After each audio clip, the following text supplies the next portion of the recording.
हक किसी का कम नहीं होना है।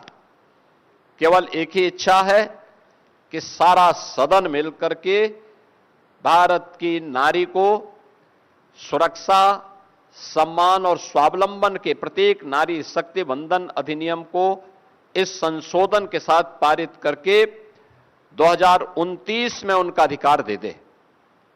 लेकिन जो दृश्य वास्तव में सदन के अंदर इंडी गठबंधन का रहा है, Congress, Samajwadi party, TMC, DMK का रहा है,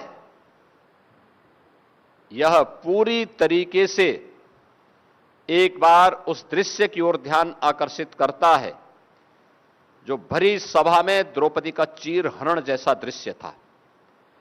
किस प्रकार की टिप्पणी और गैर जिम्मेदाराना टिप्पणियां विपक्ष के द्वारा की गई और किस प्रकार का आचरण किया गया, यह किसी से छुपा हुआ नहीं है।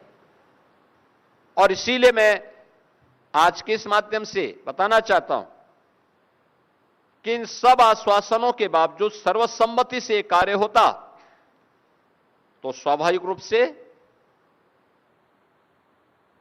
पूरे सदन को इसका श्रेय मिलता, नारी को उसका सम्मान, उनकी सुरक्षा और स्वावलंबन के लिए जो कदम उठाए जा रहे थे यह हक मिलता जो उसका स्वाभाविक अधिकार है।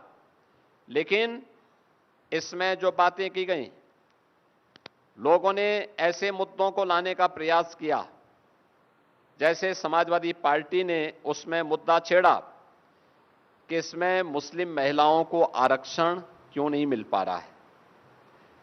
देखो, ये संविधान की दुहाई देते हैं, लेकिन बाबा साहब भीमराव अंबेडकर की भावनाओं की प्रतिकूल आचरण इनका यहां पर भी देखने को मिला। याद करिए, जब भारत का संविधान निर्माण हो रहा था, उस समय संविधान निर्माण होते समय भी धर्म के आधार पर आरक्षण देने की मांग उठी थी। सर्वसम्मति से इसका वहां पर सभी पक्षों ने विरोध किया था। बाबा साहब भीमराव अंबेडकर ने इस पर बहुत तीखी टिप्पणी लिखी थी कि एक बार विभाजन हो गया है, भारत दूसरे विभाजन के लिए तैयार नहीं हो सकता। लौह पुरुष सरदार वल्लभ भाई पटेल ने विरोध किया। उस समय के संविधान निर्माण समिति से जुड़े हुए सभी सदस्यों ने इसका पुरजोर विरोध किया, लेकिन समाजवादी पार्टी और उनके जो अन्य सहयोगी हैं कांग्रेस की उस रणनीति में, मैं पूछना चाहता हूं कांग्रेस से, समाजवादी पार्टी से, कि महिला आरक्षण से जुड़ा हुआ यह मुद्दा जो नारी शक्ति बंधन अधिनियम के माध्यम से पारित हुआ था, इसमें पुरुष का हक नहीं मारा जा रहा था, लेकिन महिला सशक्तिकरण के लिए एक बहुत ही प्रोग्रेसिव सोच के साथ यह कदम उठाया गया था।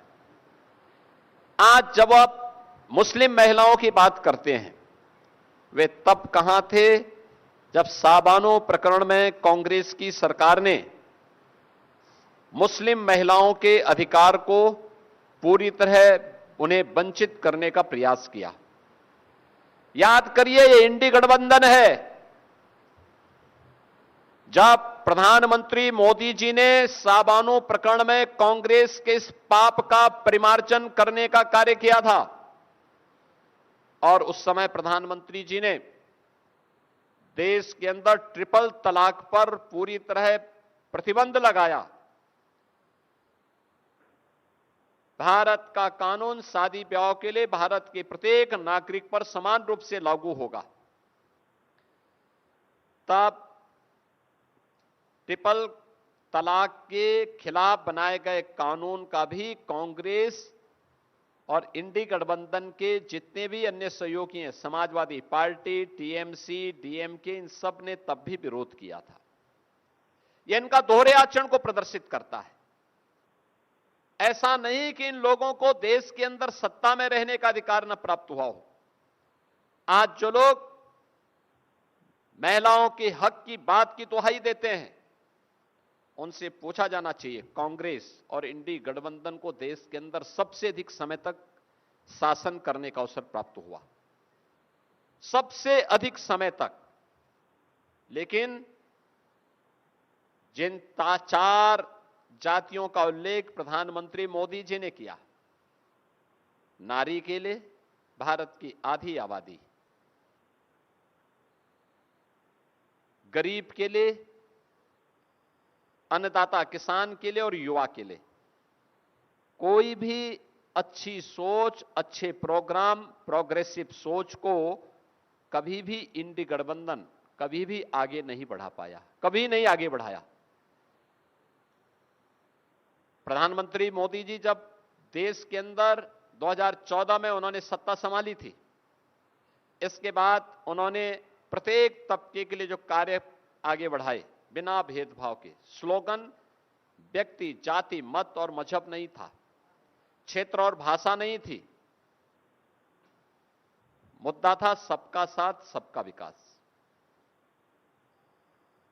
सबका प्रयास और सबका विश्वास। इस सब को लेकर के एक साथ चलने की बात थी।